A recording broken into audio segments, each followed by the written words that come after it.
Hi guys, welcome back to channel. ನಾವು ಹೋಗಿದ್ದ ಜಾಗ ಬಂದು ಫ್ರೈಸ್ ಫ್ಯಾಕ್ಟ್ರಿ ಅಂತ. ಓನ್ಲಿ ಫ್ರೆಂಚ್ ಫ್ರೈಸ್ ಐಟಮ್ಸ್ ಸಿಗುತ್ತೆ ಇಲ್ಲಿ. ಮೆನ್ಯೂ ಕಾರ್ಡ್ ನೋಡ್ಕೋಬೋದು. ಅಫೋರ್ಡೆಬಲ್ ಪ್ರೈಸಲ್ಲಿ ಸಿಗ್ತಾಯಿದೆ ನಮಗೆ ಅಲ್ಲಿ. ಆ್ಯಂಡ್ ಟೇಸ್ಟ್ ವೈಸ್ ಹೋದರೆ ನಾವು ಕೊಡೋ ಕಾಸ್ಗೆ ವರ್ತಾಗಿರುತ್ತೆ.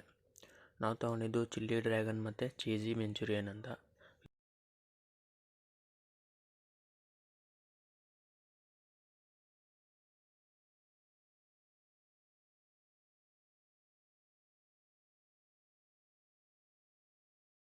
ನಾವು ತೊಗೊಂಡಿದ್ದ ಪ್ರೈಸ್ ಬಂದು ಟೋಟಲ್ 160 ಆಯಿತು. ಬಿಲ್ ಹಾಕಿದ್ದೀನಿ ನೋಡಿ.